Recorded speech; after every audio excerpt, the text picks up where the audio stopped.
Salve, galera! Vamos começar agora um dos capítulos mais importantes.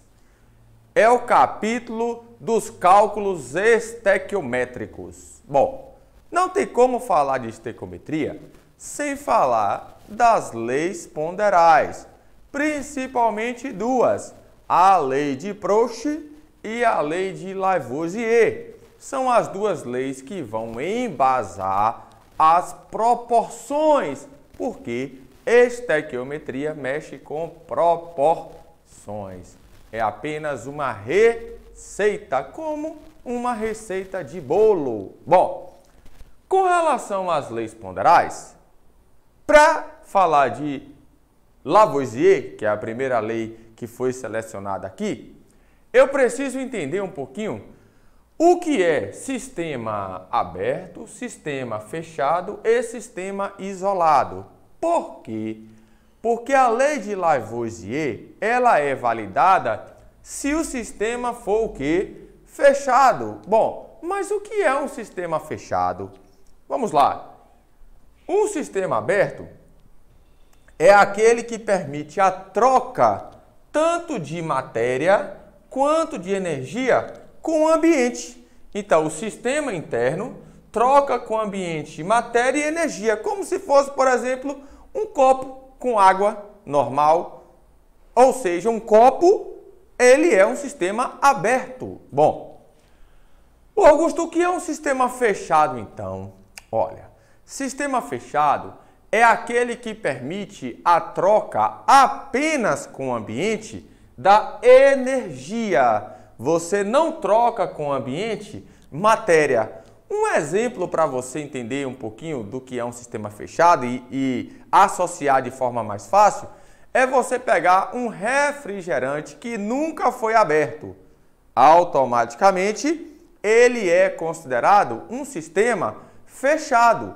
Perceba que o refrigerante ele vai esquentar ou vai resfriar, mas a quantidade de gás que tem nele não vai ser alterada. A quantidade de gás presente num refrigerante quente ou num refrigerante gelado é o mesmo, desde que ele não esteja aberto em nenhum momento.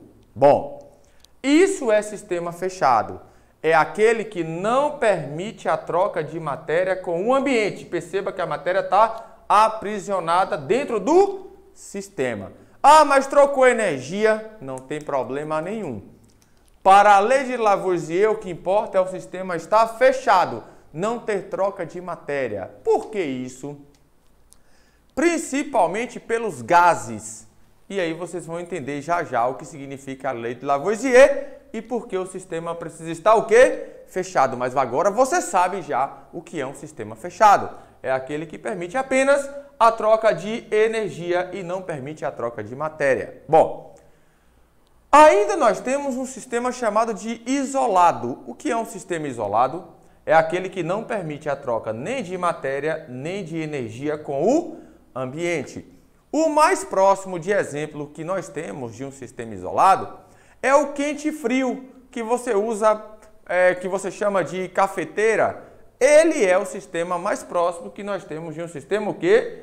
Isolado. Ele não permite nem a troca de matéria e não permite a troca de energia. Bom, agora que você sabe a diferença entre sistema aberto, sistema fechado e sistema isolado, nós vamos passar para as duas leis mais importantes que são base para entendermos a estequiometria. Lei de Lavoisier. Com certeza você já escutou essa frase. Na natureza, nada se cria, nada se perde, tudo se transforma. Essa lei, essa frase, evidenciando a lei de Lavoisier, ela é a evidência da lei da conservação das massas. Como assim, Augusto? Vamos lá. Em uma reação química, lembrando que na reação química nós temos reagentes, que é o que está antes da setinha, e produto, que é o que está depois da setinha. Em uma reação química, a soma da massa dos reagentes, então tudo que está antes da setinha somado, tem que ser igual à soma da massa dos produtos, ou seja, tem que ser igual à soma total do que está depois da seta. Só que isso só é verdadeiro se o sistema for fechado, principalmente quando a reação química envolve gases. Por quê, Augusto? Imagina, o gás é matéria, ele tem massa e ele ocupa um lugar no espaço. Automaticamente, se o sistema for aberto, por exemplo, esse gás vai sair do sistema. Então, como é que você vai pesar esse gás depois, se o sistema estiver aberto? Ou seja, para a lei de Lavoisier ser verdadeira, é necessário que o sistema esteja o quê? Fechado, principalmente quando estamos mexendo com gases. Agora ficou mais fácil, porque em um sistema fechado, a soma da massa dos reagentes tem que ser igual à soma da massa dos produtos. Você pode perguntar assim: Augusto, como é que você achou essas massas, velho? Vamos lá? Calculei a massa molar. 1 mol de carbono pesa quanto? O C é 12 na tabela periódica. Então, 1 mol dele pesa 12 gramas. 1 mol de O2 pesa quanto? Se o O na tabela periódica é 16, 2 vezes 16, 32. A soma da massa dos reagentes tem que ser igual à soma da massa dos produtos. Vamos ver se deu certo? 2 vezes 16, 32. 32 mais 12, 44. 44 antes, 44 depois. Na natureza, nada se perde, nada se cria, tudo se transforma. Qual é a lei de Lavoisier? A lei da conservação das massas. Agora vamos para uma outra lei. É a lei de Proust. É a lei das proporções constantes, fixas ou definidas. Augusto, como assim proporções constantes? Vamos lá. Nós tínhamos 12 de C, 32 de O e 44 de CO2. Você percebeu pela lei de Lavoisier que se você somar a massa dos reagentes vai dar igual à massa dos produtos, desde que o sistema seja o quê? Fechado. Olha para essa tabelinha aqui, ó. Eu tenho como encontrar esses valores que estão em branco aqui? Tenho, aplicando a lei de Proust, que são proporções constantes. Como assim, Augusto? O que aconteceu daqui para cá? Você consegue visualizar que daqui para cá dobrou?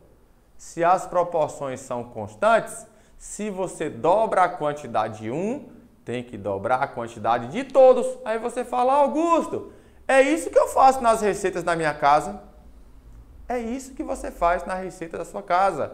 Quando você tem que dobrar um ingrediente, para a receita sair exatamente igual, você precisa dobrar todos. Se você triplicar, tem que triplicar todos e assim sucessivamente.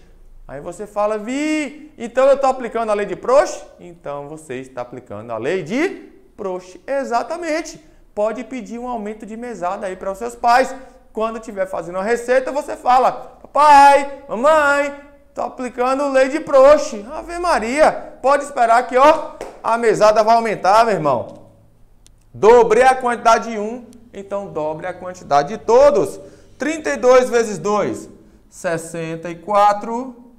12 vezes 2, 24. Olha só que massa agora.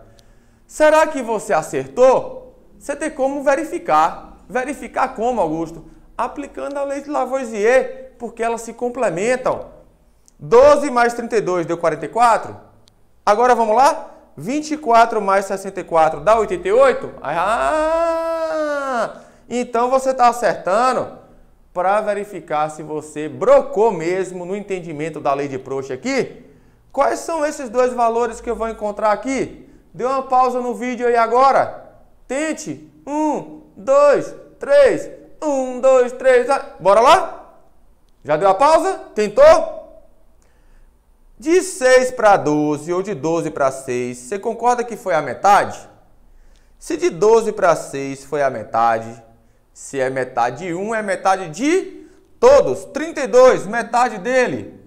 16. 44, metade dele. 22, Augusto, eu quero verificar se eu estou certo ou se eu estou errado. Usa a lei de Lavoisier, então. 6 mais 16 dá quanto? 22. Soma da massa dos reagentes igual a soma da massa dos produtos. Acertei? Acertou, miserável. Isso é lei de Lavoisier e isso é lei de Proust. Agora quer ver um detalhe? Vamos supor que você tivesse colocado aqui 33 gramas de O2. Bom, peraí, Augusto, mas a proporção não é 12 para 32? Aí você foi e colocou 33. O que aconteceu com a quantidade de O2? Você colocou em excesso.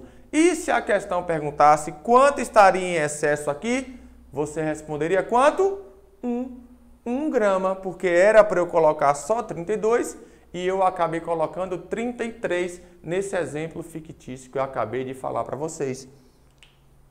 Lei de Lavoisier, lei da conservação das massas. Lei de Proust, lei das proporções constantes. Por que estudar leis ponderais? Porque é a base para estequiometria, que é o assunto que vocês estão estudando a partir de agora. Vamos nessa?